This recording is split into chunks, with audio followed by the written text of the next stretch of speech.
Si eres boliviano y cinéfilo, quizás te sorprendió el protagonismo que tiene Cochabamba en el clásico de Brian De Palma y Al Pacino, Scarface, una película de culto que retrata cómo los placeres del comercio de sustancias ilícitas o narcotráfico pueden cambiar a una persona para mal.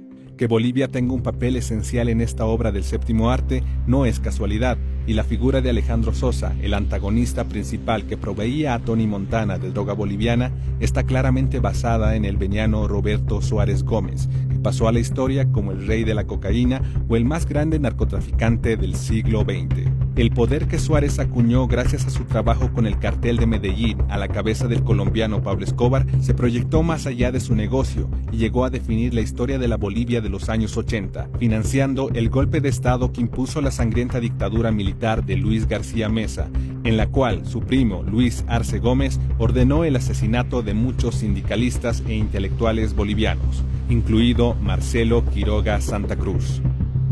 El narcotráfico en Bolivia siempre ha sido una realidad, y todo lo mencionado nos lleva a preguntarnos cuál es el papel de la coca en nuestro contexto social. Una hoja milenaria que se ha pervertido a través de su infame derivado, y que por debajo sin duda ha escrito nuestra historia, y actualmente aún repercute en los sucesos políticos de Bolivia.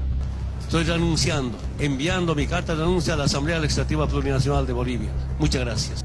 Pedimos aunar fuerzas a todas las organizaciones sociales de todo el país.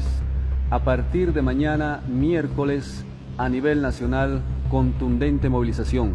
Trópico de Cochabamba, estaremos en las calles hasta que nuestro hermano presidente Evo Morales retorne.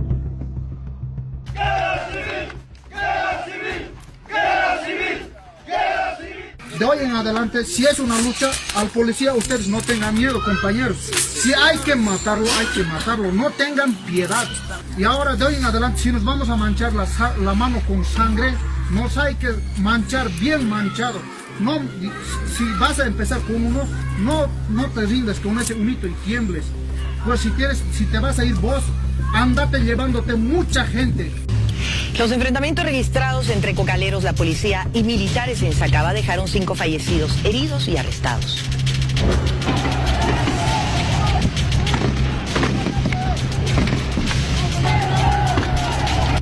Por eso les digo, si el movimiento al socialismo entiende los principios de Tupac Katari y Tupac Amaru, que ellos ofrendaron sus vidas, no tuvieron miedo a la muerte, y es por eso que hoy hemos llegado a eso. Ahora, si queremos rescatar todo, tiene que ser patria o muerte, nada. Que si de una vez tiene que haber guerra, que lo haya, no tengan miedo a la tercera guerra mundial, no, porque es profético que tiene que haber, aunque mueran, si tiene que haber, no tengan miedo, no teman, pero es que si nos han enviado armas, pues al Chapare también. Más de 15 buses estamos yendo hacia Cochabamba a destruir. Todos los masitas estamos yendo. De Chimoré igual están yendo. Y mañana toda Cochabamba vamos a hacer desaparecer. Todo van a ir a saquear. Policías a matar. Ejército a matar. No van a tener miedo. A pesar de ser el tercer productor en el mundo, según la ONU, a través de su Oficina contra las Drogas y el Delito, el 90% de la producción de coca en Bolivia es destinada al narcotráfico, y actualmente existen más de 19.000 hectáreas de cultivo excedentario.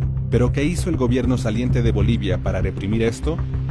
Expulsar a la Administración para el Control de Drogas, ODEA. Y quiero comunicarles, es una decisión personal. A partir de hoy día, se suspende de manera indefinida cualquier actividad de la DEA norteamericana. Construir un aeropuerto internacional con la pista más grande del país en Chimoré, pleno epicentro de la región cocalera. Hoy día estamos entregando ese aeropuerto de Chimoré, que no solamente es para compañeros de Chimoré, es para Bolivia, y lo que queremos explicar por qué ese lugar tan estratégico, un aeropuerto internacional. Y bajo el consenso de la Asamblea Legislativa Plurinacional, modificar o abrogar a conveniencia leyes sobre el uso, control y pena de la hoja de coca. El gobierno demoró 6 años en preparar la nueva legislación que reemplaza a una ley antidrogas que limitó su cultivo durante 27 años. Los críticos a la nueva ley argumentan que empoderará a los cocaleros en Bolivia y podría traducirse en mayor narcotráfico y criminalidad. Bolivia ya es uno de los principales productores de cocaína de la región. Llegó la hora de enterrar la ley 1008 que busca cero de coca en Bolivia. Es un día histórico.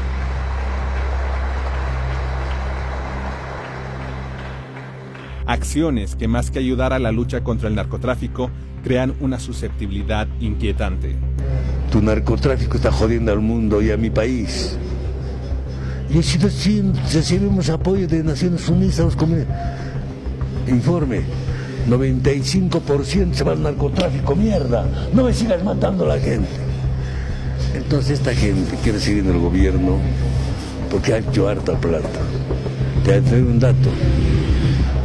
Si el 90% de la hoja de coca se produce en el trópico va al narcotráfico, todos los chapareños ahora son ricos.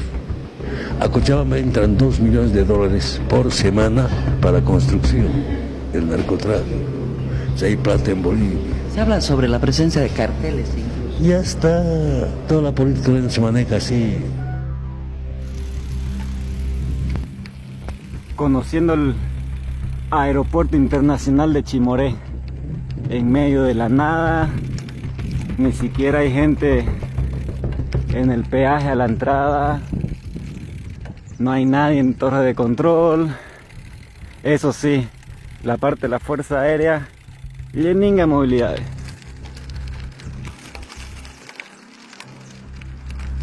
Vamos a ver si puede entrar.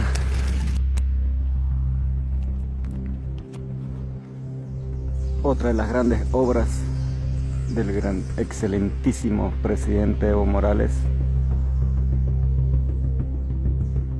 Obviamente solo Boa, porque no creo que nadie más le interese venir hasta acá. Ya sabemos a quienes sí les interesa. En el camino, gente secando coca en plena carretera. Pero bueno, eso nos ganamos todos nosotros, por ser como somos, indiferentes a todo. No sé qué tan justa sea la ley que se ha lanzado ahora y se ha aprobado, porque la hoja de los yungas es delgadita y es dulce, y dicen que esa es buena para culicar, para mascar. La del chapare, no sé, puntos suspensivos, ¿para qué será? No olvidemos que en el mundo el narcotráfico es el negocio millonario por excelencia, y es un secreto a voces que en Bolivia se produce la cocaína más pura del mundo, una sustancia que llega al insaciable mercado de Wall Street y también a los más selectos clubes de Europa, donde los llamados polvos bolivianos de la felicidad se cotizan a precios exorbitantes entre los acostumbrados de lo mejor, como el caviar de béluga iraní o los habanos cubanos más preciados, amén de las cosechas del champán añejo, de aquellos dedicados a las grandes celebraciones de la opulencia sin límites. A pesar de ser una breve investigación periodística, debo ser serio y triangular estas fuentes para entender qué pasa realmente en el país en torno a esta droga. Entiendo que el periodismo de verdad es decir lo que el poder no quiere que se sepa. Lo que sorprende es que no hay que excavar mucho para tener una visión más clara del asunto. Primera fuente. Un 20 de febrero de 2015, el entonces coronel Germán Cardona hizo conocer a la opinión pública que presentó a sus superiores un informe catalogado como ultra secreto, que contenía información sobre corrupción en instituciones públicas y principalmente narcotráfico. Este documento estaba lleno de datos sobre el modus operandi de una red de narcotráfico fruto de la complicidad entre los gobiernos de Venezuela, Bolivia y Cuba. Este ex coronel relata en diversas entrevistas que cada semana llegaban aviones desde Venezuela al aeropuerto de Chimoré, dejando armamento militar para armar a la que llamaban la Guardia Plurinacional, misma que dependía del ministro de la Presidencia, Juan Ramón Quintana, que después sería embajador en Cuba, convenientemente. Aviones Lockheed C-130 Hércules salían cargados de droga hacia Venezuela y desde ese lugar se distribuía a varios países como Irán o Rusia. Segunda fuente. El 5 de marzo de 2018, el periodista brasileño Eduardo Coutinho publicó el libro Hugo Chávez o Espectro, donde se presenta información obtenida de Marco Antonio Rocha, expiloto y socio de la infame línea aérea Lamia. En el texto se habla de la Ruta del Alba, un esquema de narcotráfico que se lleva a cabo gracias a un puente aéreo entre Bolivia, Venezuela y Cuba. Citando algunos pasajes del libro, Rocha señaló que a través de maletas diplomáticas entre Caracas y La Habana se enviaron más de 500 kilos de droga por parte de las embajadas de Venezuela y Cuba en La Paz, y que militares cubanos y venezolanos realizaban el embarque de la carga. Rocha aseguró haber estado presente en la sala de reunión donde Evo Morales y el agregado militar venezolano se reunieron para tratar una alternativa que encubra los vuelos y rediseñaron la Ruta del Alba. Rocha declaró a Coutinho que realizó al menos 10 vuelos a Venezuela y unos 3 a Cuba, y se lo contó al general Germán Valenzuela, segundo al mando de las Fuerzas Aéreas Bolivianas. Valenzuela le prometió una solución. Después de varios meses, el viernes 4 de marzo de 2011, el general Valenzuela enfrentó al presidente Evo Morales y le dijo: "Usted tiene que dejar de transportar cocaína en nuestros aviones". 22 horas después, el general Valenzuela fue encontrado muerto por asfixia en su casa, supuestamente por beber. Tercera fuente. A principios de 2019, el periódico La Razón publicó información off the record de la Unidad de Inteligencia de la Policía, donde se indica que los narcos penetraron la Fuerza Especial de Lucha contra el Narcotráfico, FELCN. Cito textual lo siguiente: "Nexos con el narcotráfico se han dado mediante el mayor Gord Brown, ex miembro de la Fuerza de Tarea Conjunta FTC y jefe de seguridad antinarcóticos del aeropuerto de Chimoré, acusado de hacer los envíos de droga desde ese lugar hasta Santa Cruz, donde se acopiaba el estupefaciente". En otra sección de esta noticia se agrega que Gord Brown había sido en 2014 agente antinarcóticos en el aeropuerto de Virubiru en Santa Cruz. Es decir, el mayor Brown conocía todo el camino para la salida de la droga desde el Chapare, pasando por Virubiru hasta Panamá o las Bahamas, y de allí a Estados Unidos. De esta manera, se había montado una nueva y millonaria ruta de la cocaína. La coca del Chapare, convertida en droga, en unos casos por los propios productores y en otros por intermediarios, salía desde el aeropuerto de Chimoré con destino a países de las Américas. La pregunta clave de esta breve investigación, y la que nos ayudará a entender el contexto político actual en el que Bolivia se ve envuelto después del vergonzoso escape de su presidente, es la siguiente: ¿qué es lo que saben los dirigentes cocaleros, las autoridades del municipio de Chimoré, acerca de estas acciones ilícitas? Pues como señalan diversos policías del lugar, en el Chapare nada se mueve sin el consentimiento y autorización de los dirigentes cocaleros. Allí la representación del Estado eran ellos, dirigentes del MAS y base estratégica del expresidente Evo Morales. Se dice que aunque le cortes la cabeza a una gallina, el cuerpo se sigue moviendo desesperado.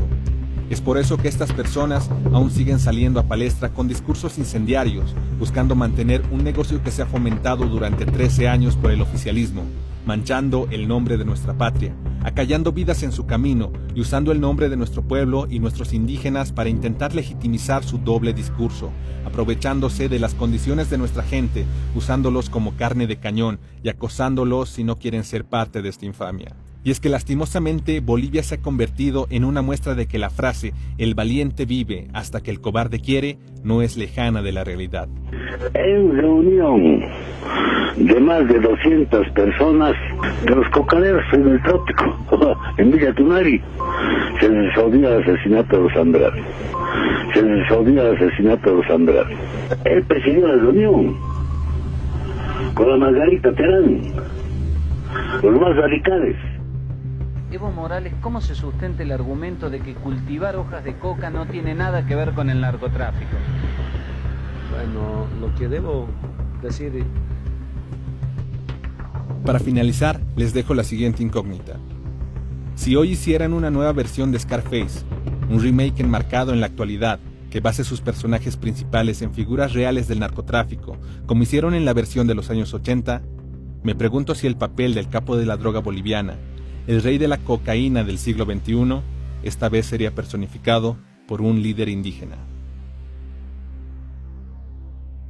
Scarface y el imperio del narcotráfico boliviano.